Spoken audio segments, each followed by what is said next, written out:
বলছিলাম 2 বছর আগে একটা পোস্ট চেয়েছিল, এই পোস্টটা কতটা অ্যাকুরেট ছিল আপনারা দেখেন আজকে।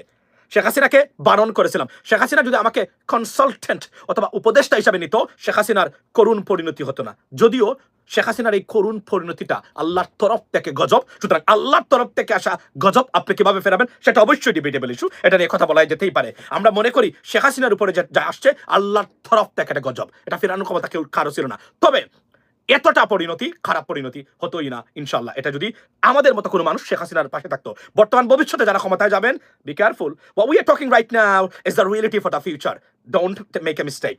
So প্রেসিডেন্ট ট্রাম্প অর্থাৎ ভারতের অর্থনীতিকে গুড়িয়ে দেওয়া, তছনছ করে দেওয়ার মনে হচ্ছে যুদ্ধে নেমেছেন প্রেসিডেন্ট ট্রাম্প। ফর এক্সাম্পল, উনি 25% ট্যারিফস দেওয়ার পরে আজকে আরো 25% দিয়েছে, অর্থাৎ total 50%।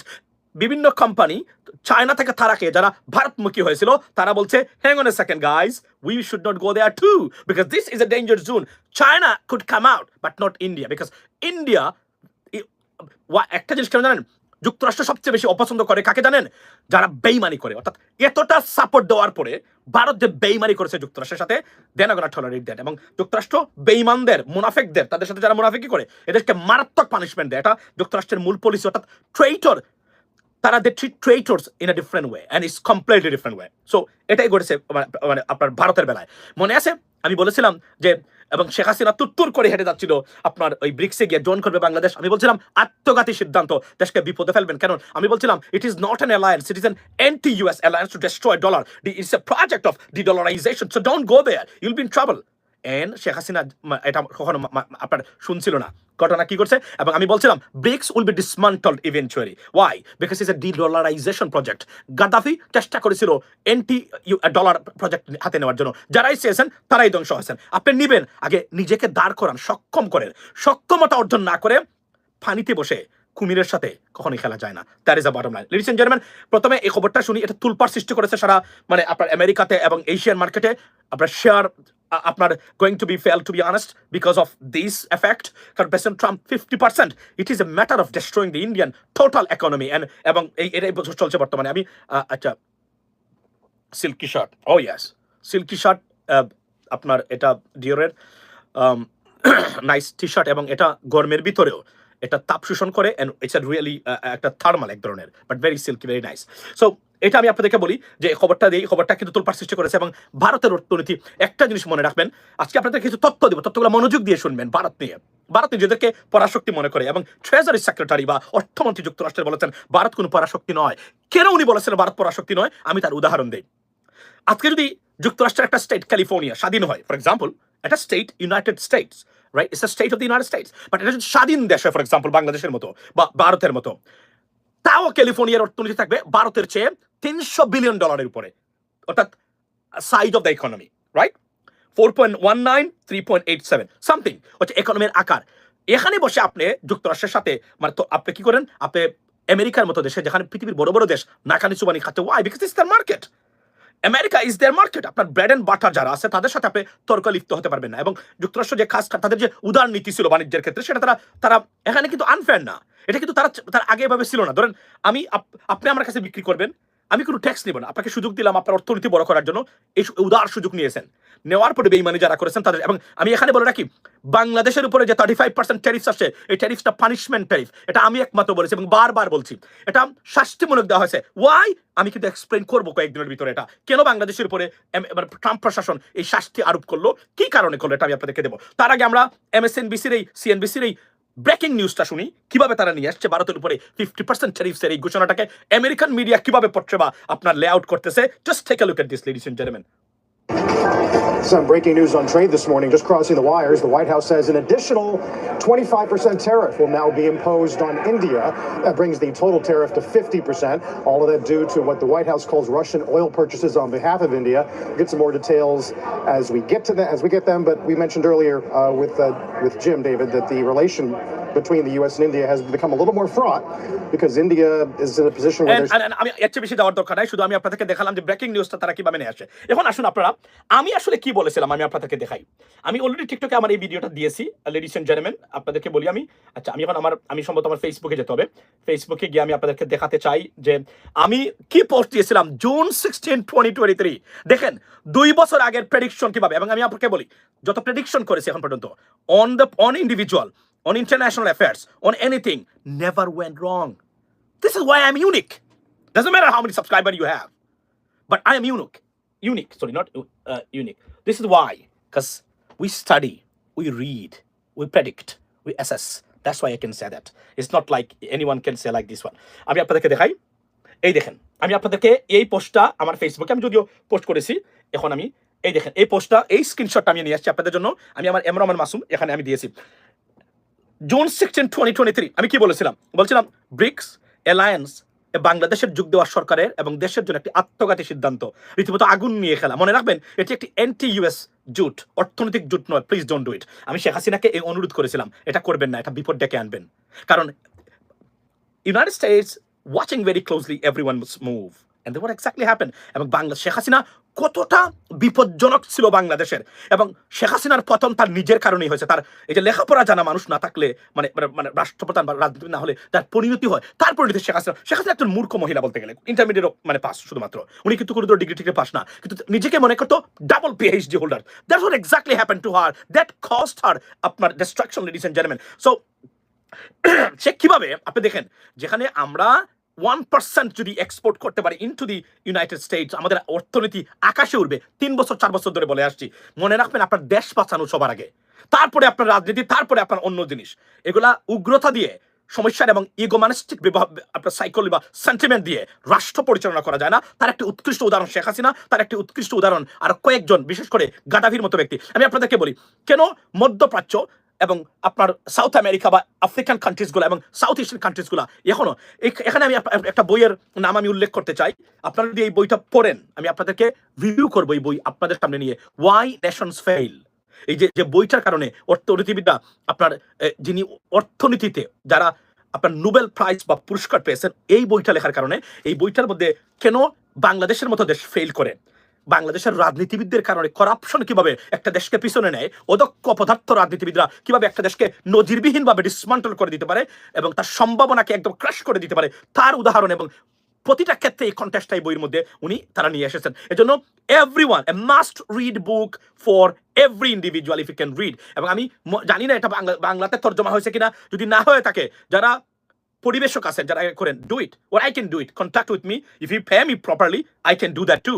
So here is the stuff. কারণ এখানে আপনি দেখেন, এই যে মানে নরেন্দ্র মোদীর ভারতের সাথে সব সুযোগ সুবিধা নেই। এবং আমি বারবার বলছিলাম না যে ভারত কোনো পরাশক্তি নয়, এবং যুক্তরাষ্ট্রের অর্থনীতি মানে মন্ত্রী, যিনি ট্রেজারি মিনিস্টার, যে আমরা অর্থমন্ত্রী বলি তাকে, যদিও এটা অন্য লেভেলের, বলেছিলেন ভারত কোনো পরাশক্তি নয়। আমি বলছি একটু আগে, ক্যালিফোর্নিয়ার সাইজের অর্থনীতির চেয়েও নিচের সমান ভারত, বা বিশ্বে নিজেকে পরাশক্তি বা মুরল হিসাবে দাবি করার যে প্রচেষ্টা করে যাচ্ছেন, it's gonna be failed, and it's exactly failed. আজকে আপনি translated, is it? Oh, I didn't even know that. I think it's a must read book for every individual, ladies and gentlemen, because আপনি এখানে দেখেন ঘটনাটা মূর্খ কাকে বলে। আপনি দেখেন উনি কি করেছে, উনি এই রাশিয়া যুদ্ধের কারণে কয়েকটা দেশ বিপর্যস্ত হয়েছে। নাম্বার 1 ইমরান খান, মনে আছে? দেখেন, আমার ইন্টারন্যাশনাল পার্সপেক্টিভ এবং অ্যাফেয়ার্স নিয়ে এক একটা পোস্ট এক একটা গোল্ড এবং এক একটা হিস্ট্রির মতো দাঁড়িয়েছে। এই পোস্টটা আপনি দেখেন। এবং ইমরান খান যেদিন মানে আপনার রাশিয়া থেকে গেছিলেন, যেদিন রাশিয়া ইনভেডেড ইউক্রেন, আর আমি পোস্ট দিয়েছিলাম যে আজকে তখনকার সময় যে হোয়াট এর মিস্টেক ইট ইজ। এই দিনে আপনি এখানে গেছেন, আপনি তাহলে রাশিয়া আপনার সাথে বিট্রে করেছে, তারা একটা দেশ, স্বাধীন দেশকে ইনভেড করেছে, দখল করেছে, তারা আপনাকে বলে নাই। এই দিনে আপনি গিয়ে বলছেন what a day for us. এবং এটা মার্ক করেছিল যুক্তরাষ্ট্র। কনসিকুয়েন্টলি পাকিস্তানের ইতিহাসে সবচেয়ে পপুলার প্রধানমন্ত্রী হওয়ার পরেও উনি আজকে জেলে। Why? Because of the international গোষ্ঠী, international above all because of the United States of America. তারা কোনোভাবে সাহায্য করতেছে না আপনার ইমরান খানকে। যদিও আপনার প্রেসিডেন্ট ট্রাম্প বলেছেন ইমরান খানকে ছেড়ে দেওয়া উচিত, কিন্তু মনে রাখবেন প্রেসিডেন্ট ট্রাম্পের বাহিরেও আমেরিকাতে একটা লবি আছে যারা ইমরান খানের বিরুদ্ধে বা ইমরান খান বিরোধী। এটাও একটা কারণ। এবং বলছিলাম যে আপনার আপনার এই এই কি বলে এটাকে যে পাকিস্তানের মিলিটারির সাথে আপনার যুদ্ধে বা খেলতে যাবেন না, মনে আছে? এবং মিলিটারির সাথে যুদ্ধে এই ভারত পাকিস্তান যুদ্ধে পাকিস্তানের মিলিটারি তারা প্রমাণ করেছে without Pakistani military that no Pakistan, so that's it is over for any politician who can challenge Pakistani military, that is for sure, right? So ladies and gentleman, think about that. এবং এই ক্ষেত্রে দেখেন শেখ হাসিনা কতটা নির্বুধ একজন মহিলা ছিল। ওই জায়গা থেকে উনি ব্রিক্সে যোগ দিতে যায়, উনি জানে না এটা ডলারের বিরুদ্ধে, উনি ইতিহাস পড়ে নাই, উনি পড়ে নাই গাদ্দাফির পতন, উনি পড়ে নাই সাদ্দামের পতন, যারাই এই কাজগুলো করেছেন এটা reality. I know you may not like this kind of stuff, right? আপনি whether you agree or disagree, whether you like or dislike, reality on the ground is far more reality, ladies and gentlemen. So it's a realistic stuff. আপনি যদি রাষ্ট্র পরিচালনা করতে যান, আপনাকে realistic পার্সপেক্টিভে emotion, আবেগ এবং ক্ষোভ এগুলো নিয়ে আপনি রাষ্ট্র পরিচালনা করলে সেখানে সাকসেসফুল হতে পারবেন। আপনার পরিণতি শেখ হাসিনার মতোই হবে। এবং বর্তমানে আরো আমি আজকের পার্সপেক্টিভে কিছু উদাহরণ দিয়ে যাই আপনাদের সামনে, যারা বর্তমানে আছেন এই মুহূর্তে। By the way, I request you, যারা নতুন please subscribe, it doesn't cost you any money because চ্যানেলটা ঠিকঠাক এটা একদম বসে গেছে। আচ্ছা, এখানে বলে রাখি আমি আপনাদেরকে, বাংলাদেশে আজকে ইতিহাস থেকে শিক্ষা নিচ্ছেন না আমাদের রাজনীতিবিদরা, তার একটা উদাহরণ আমি আপনাদেরকে দেই। খেয়াল করেন যে শেখ হাসিনার পতন হয়েছিল কয়েকটা কারণের মধ্যে। বাংলাদেশে একটা হচ্ছে জঙ্গিবাদ দিয়ে ইন্টারন্যাশনাল কমিউনিটিকে ভুল বুঝানো জঙ্গিবাদ, আর বাংলাদেশে মুক্তিযুদ্ধের বিরোধী শক্তি, দুটাই ভারতের প্রপোজ করা শক্তি, দুটা পয়েন্টই ভারতের দেওয়া। মানে বাংলাদেশে মুক্তিযুদ্ধ আর মুক্তিযুদ্ধের বিরোধী, স্বাধীনতার বিরোধী, আর জঙ্গিবাদ ইন্টারন্যাশনাল মানে গোষ্ঠীকে জঙ্গিবাদ, এই দুটো দিলেই আপনি থাকতে পারবেন। ভারত বলেছিল দুটো পয়েন্ট এবং দুটো প্রজেক্টেই এমনভাবে ফেল করেছে যে আওয়ামী লীগের 14 বংশকে ধ্বংস করে দিয়ে গেছে। এবং আমি আজকে নতুন করে দেখতেছি আবার সেই স্বাধীনতা বিরোধী, স্বাধীনতা পক্ষের শক্তি নিয়ে মাথা ঘামানো হচ্ছে। শিক্ষা নেবেন শেখ হাসিনার থেকে, রাজাকার, স্বাধীনতা বিরোধী এই স্লোগানগুলো 54 বছর পরে এসে আমরা আর দেখতে চাই না। কারণ যারা এখন রাজনীতি করতেছে, জামায়াতে ইসলামের রাজনীতি যারা করুক, তারও বাংলাদেশি। আপনাদেরকে এদেরকে ডিল করতে হবে, যদি বলতেই হয় ডিল করতে হবে অন্যভাবে। কিন্তু যদি চ্যালেঞ্জ করতে যান, আওয়ামী লীগের পথেই আপনি হাঁটছেন। এবং মনে রাখবেন, আওয়ামী লীগের একটা ভারত ছিল, আপনাদের সেই ভারতও নাই। বিপদ ডেকে আনবেন না। বাংলাদেশি জাতীয়তাবাদ বিকাশ ঘটুক গড়ে গড়ে, প্রত্যেকটা জায়গায় প্রতিষ্ঠা হোক। আমি মনে করি ভারত বিরোধী শক্তি বাংলাদেশি জাতীয়তাবাদের মানে পক্ষের শক্তি প্রত্যেকেই যারা আছেন। এবং বিএনপির ভিতরে যারা শহীদ জিয়ার মানে প্রকৃত ডানপন্থী শহীদ জিয়ার মানে আপনার রাজনীতিবিদ আছেন যারা বিএনপির, তারা যেন আপনার আর উন্মেষ ঘটুক,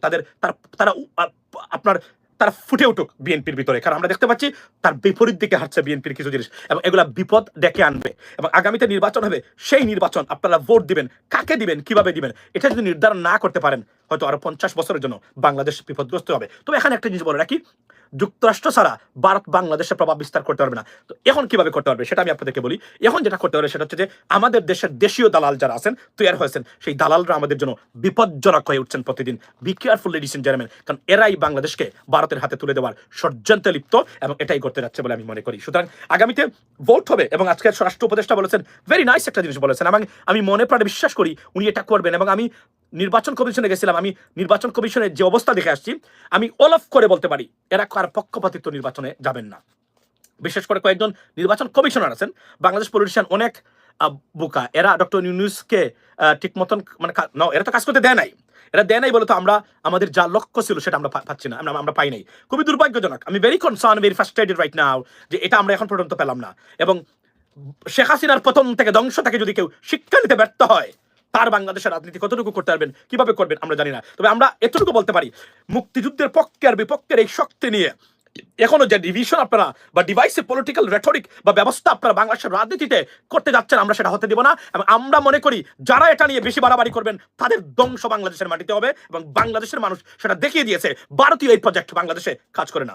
তবে তার দায় জামায়াত ইসলাম কি এড়াতে পারে? Not at all. Why? Jamaat ইসলামকে 3 বছর আগে আমি পরামর্শ দিয়েছিলাম লাইভ করে, আমাদের পরামর্শ কে শুনে? নামটা চেঞ্জ করেন আপনারা, একই সেট আপ। এবং কি golden opportunity missed by Jamaat Islami, যখন তাদেরকে আপনার ব্যান করে দেওয়া হলো, অর্থাৎ তাদের নিবন্ধন বাতিল করা হলো, তখনও যদি এই জামায়াত ইসলাম, একই অফিস, একই ব্যক্তি, শুধু নামটা চেঞ্জ করে তারা আবার নিবন্ধনটা, মানে একটা উসিলা ছিল তাদের সামনে, কি আমরা জামায়াত ইসলামের নিবন্ধন বাতিল, নতুন রাজনৈতিক দল নিয়ে আসি। এই সরকারের প্রথম দিকে তারা নিবন্ধন পেতে পারতেন। Jamaat Islam could be a number 1 political party. Why? Because Jamaat ইসলামের যে রাজনীতি সেটা সৎ এবং যোগ্য মানুষের রাজনীতি, এ বিষয়ে কোনো সন্দেহ নাই। This is what exactly people are waiting for, or they want it. But আপনারা এই কাজটাই করেছেন। আপনাদের অনেক ভুল আছে, এবং এই ভুলের মাসুল আপনারা দিবেন কিনা আগামী নির্বাচন ঠিক করবে। এখানে মনে রাখি, আমি একটা সুন্দর একটা নাম দিয়ে আসতে পারতেন, আপনাদের সম্ভাবনা থাকতো, আপনারা এই বাংলাদেশটাকে পরিচালনা করতে পারতেন। কারণ এই গুণে ধরা ব্যর্থ রাজনীতির সবচেয়ে বড় বিকল্প ছিলেন জামায়াত ইসলামী। বা unfortunately you fail to achieve it and do this. এবং আপনাদের এই এই যে ইগো এবং আপনাদের যে এই যে ভুল সিদ্ধান্ত, তার মাসল আপনাদেরকে দিবে এখনো দিয়ে যাচ্ছেন। আজকে যে ডিভাইসিভ পলিটিক্স বাংলাদেশের রাজনীতিতে, আপনার যুদ্ধাপরাধ, রাজাকার, এই আলবদর, এগুলো আপনারা জিয়ে রেখেছেন। এটা আপনাদের উচিত হয় নাই। এটা আমি এই সমালোচনা আমি 3 বছর আগে, আমার লাইফটা এখনো আছে, আমি গত সেদিনও বের করেছি, এখনো আছে। আমি কি পরামর্শ দিয়েছিলাম, আমার সাথে জামায়াত ইসলামপন্থীর একজন মানুষ উনি তর্ক করেছিলেন, আমি বলেছিলাম do not do that. Why I am saying that? Because আমি মনে করি জামায়াত ইসলামের যারা রাজনীতিবিদ আছেন তারা সৎ এবং যোগ্য, তারা বাংলাদেশের রাজনীতিতে অনতিবিলম্বে তারা মিশে যাওয়া দরকার। কেননা বাংলাদেশে তার বিকল্প আমরা পাচ্ছি না। আমরা মনে করি যে গতানুগতিক রাজনৈতিক ব্যবস্থা এটা করাপ্টেড এবং এটা ডিসফাংশনাল, এবং আমরা যে চাচ্ছি এই নতুন সেঞ্চুরিতে যে ধরনের সৎ এবং যোগ্য মানুষের রাজনীতি চাচ্ছি আমরা, সেটা এই গতানুগতিক রাজনৈতিক দল যারা মনে করেন এদেশের মালিক, তারাই তাদের মধ্যে নেই, এবং এটা খুবই হতাশাজনক। আপনারা আসেন, আপনারা আমাদের কথা শুনেন নাই। আপনারা কেউ যদি উঠেই আপনাদেরকে বলে আপনারা পাকিস্তানের একটা রাজনৈতিক দল, দেখুন এটা বললে আপনি তার মুখ কিভাবে ধরবেন? মুখকে ধরবেন কিভাবে আপনি? আমি এটা বুঝেন, এটা কিন্তু আমি আপনাদের বিরুদ্ধে বলছি না। তার মুখে কিভাবে ধরবেন? আপনারা কি পারতেন না? এটা পারতেন, আপনারা কিন্তু করেন নাই সেটা। আপনারা এটা রেখেছেন যে এবং এটা যে কত বড় ভুল, এটা আপনারা টের পাবেন। আমরা যদি বিএনপি বড় ধরনের ভুল মানে না করে, এই টের আপনারা পাবেন। কেননা এটা আমি নিশ্চিত করে বলতে পারি। এবং আমার এই অ্যাসেসমেন্টগুলো এবং ফিউচারিস্টিক যে আউটলুক এবং prediction about political parties and politicians in international affairs never went wrong. This is the reality. আমি I can bet on that. এটা কখনো ভুল মানে প্রমাণিত হয়নি। এটা আমি আপনাদেরকে নিশ্চিত করে বলতে পারি, ladies and gentleman. So this is from me right now. অর্থাৎ ভারতের, আমরা সাউথ এশিয়ান কান্ট্রিজগুলা কেন আমরা ব্যর্থ হচ্ছি, আমাদের নেতৃত্ব ব্যর্থ হচ্ছে, ভারত ব্যর্থ হচ্ছে, এটা হচ্ছে বারবার এই হলো একটা কারণ। এই কারণেই আমরা আজকে ব্যর্থ হচ্ছি। এবং এই যে দেখেন, মানে নরেন্দ্র মোদী জলে বাস করে আপনি কুমিরের সাথে যুদ্ধ করবেন, কি ধরনের স্পর্ধা বোকামি আপনি কল্পনা করেন। তার মানে এই এই এই মানে মাসুল দিবে ভারত। যদি এখন আলোচনা যাবে, অফকোর্স আলোচনা যেতে হবে, বড় বড় কথা বলুক ভারত, অবশ্যই রাত্রে আলোচনা যাবে ভারত, গিয়ে এটা সমাধান করে আসবে। না করলে তার পরিণতি, Indian economy will be crushed overnight. I can bet on that. I'm telling you, ladies and gentlemen, this is the bottom line, right? নৌকায় এখন দান উঠতেছে। আচ্ছা, তো এখন আমি তারপর বলি যে ইন্টারন্যাশনাল পার্সপেক্টিভে আপনার ইসলামিক দলগুলো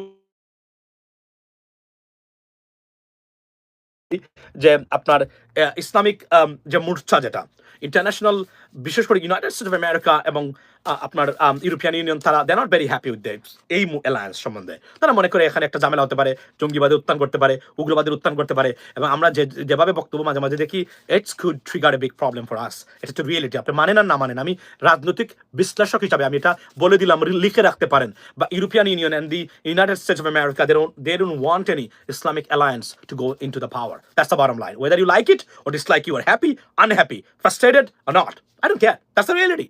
এবং এটাই বাস্তবতা। এটা আমি বারবার বলেছিলাম, আপনারা শুনেন নাই। এবং এই রাজনৈতিক ঘুরে ফিরে রাজনৈতিক দলগুলোর ব্যর্থ রাজনীতি বাংলাদেশের জন্য ভয়ঙ্কর বিপদ। এবং এদেশের অগ্রগতি, উন্নতি, দেশের সমৃদ্ধি সব মোটামুটি সংকটাপন্ন অবস্থায় এরা রেখে দিয়েছে। Right? BNP able next election, আসবে নেক্সট ইলেকশনে, as a prediction, and which is most likely maybe, right? এবং আপনারা জানেন এই ব্রিক্সের কারণে আপনার আমেরিকা বলছে না ভারত যে নরেন্দ্র মোদীকে সরাতে চায়, মনে আছে? এই প্রজেক্ট শুরু হয়েছিল। ডেমোক্রেটস ক্ষমতা থাকলে এটা আরো ভয়াবহ আকার ধারণ করতে পারতো। ডেমোক্রেটস ক্ষমতা থাকলে মনে রাখবেন আরো ভয়ঙ্কর আকার ধারণ করতে পারতো এটা। প্রেসিডেন্ট ট্রাম্প এসে ওইদিকে মনোযোগ না দিয়ে এখন তো এটা হবে, কারণ ডলারে হাত দিবেন, ট্রাম্প মেনে নেবে না। এটা বাস্তবতা। এবং আমি বলছিলাম ব্রিক্স উইল বি ডিসমান্টলড। যেদিন প্রেসিডেন্ট ট্রাম্প ক্ষমতায় আসছিলেন, বলছিলাম 4টা গ্রুপ উইল বি সবচেয়ে ভালনারেবল। নাম্বার 1 বলছিলাম Palestine, Iran, China and BRICS, 4টা জিনিস। And then what exactly happening? I can read that. I'm telling right now, whatever I'm telling you right now, write a note, take it down. You see this one at least 6 মাস না হলো 1 বছর পরে। এবং আমি আবারও বলে রাখি, যদি মানে একটা সুন্দর নির্বাচনের মাধ্যমে কসমোপলিটন মানে মিশ্রিত সংসদ না হয়, এককভাবে বিএনপি ক্ষমতা গেলে বিএনপি সার্ভাইভ করা টাফ হবে যদি সুশাসন নিশ্চিত না করতে পারেন। প্রথম হবে আওয়ামী লীগের চেয়ে খারাপ। লিখে দিতে পারি আজকে, লিখে রাখবেন আপনারা। এবং আমি বিশ্বাস করি যদি তারা যান, তারা এটা বুঝবেন। তবে বুঝেছেন কিনা সেটা আমার সন্দেহ থেকেই যায়। কেননা আমরা তো একই বক্তব্য দেখতে পাচ্ছি, ওই রাজাকার, ওই স্বাধীনতা বিরোধী। People, they don't eat it, they don't swallow that. রাজাকার না, because it's an Indian project. It is an Indian project. That's why we hate that, we reject it. That's the bottom line. আর এই মুহূর্তে 54 বছর পরে এই slogan থাকবে না বাংলাদেশে, আমরা চাই না সেটা। আপনি পলিসিগত দিক দিয়ে ভোট চান, তাদের বিপক্ষে বলেন, নট এ প্রবলেম, বাট মনে রাখবেন এই ডিভাইসিভ পলিটিক্স নিয়ে দেশটাকে ধ্বংস করার যে প্রক্রিয়াতে অংশ নিচ্ছে এই ব্যর্থ অপদার্থ রাজনৈতিক গোষ্ঠী এবং দল এবং নেতৃত্ব, তার মাসুল বাংলাদেশকেই দিতে হবে ইভেনচুয়ালি। বাংলাদেশের মানুষ যদি পরিবর্তন হয়ে থাকে আগামী ইলেকশনে সেটা দেখিয়ে দিতে পারে, ভোটের মাধ্যমে যদি ভোট দিতে পারে। স্বরাষ্ট্র উপদেষ্টা বলেছেন লটারির মাধ্যমে এসপি এবং ডিসি নিয়োগ হবে, মানে কে কোথায় যাবে আমি মনে করি। তবে এখানে একটা জিনিস বলে রাখি, এখানে বাংলাদেশ সেনাবাহিনীও একটা ফ্যাক্টর। তবে এই ডিজিটাল যুগে দিনে দুপুরে ভোট কারচুপি করাটা টাফ হবে, কেননা নির্বাচন কমিশনারে এমন কিছু মানুষ আছেন তারা নির্বাচনে কোনো ধরনের কারচুপি অথবা ভ্রান্ত নির্বাচন মেনে নেবেন না। এটা আমি যা দেখে এসেছি, কথা বলে নির্বাচন কমিশনারের বিভিন্ন মানুষ যারা তাদের সাথে, এটা তারা চান একটা সুষ্ঠু নির্বাচন হোক, মানুষ ভোট দিয়ে জনপ্রতিনিধি নির্বাচিত করুক। এবং আপনাদেরকে আজকে বলে অনুরোধ করে দেয় আজকে যারা এখানে আছেন, মূর্খ অপদার্থ অসৎ রাজনীতিবিদ শুধু আপনার নয়, আপনার ভবিষ্যৎ 7 বংশের 7 জেনারেশনের শত্রু, এরা যে দলেরই হোক, যে মার্কারই হোক, এদের বিরুদ্ধে রুখে দাঁড়াবেন, এদেরকে প্রতিরোধ করবেন, প্রতিবাদ করবেন। দিস ইজ ইয়োর আপনার holy job and duty, ladies and gentleman. Be blessed, see you next time. I have to go right now. সালাম।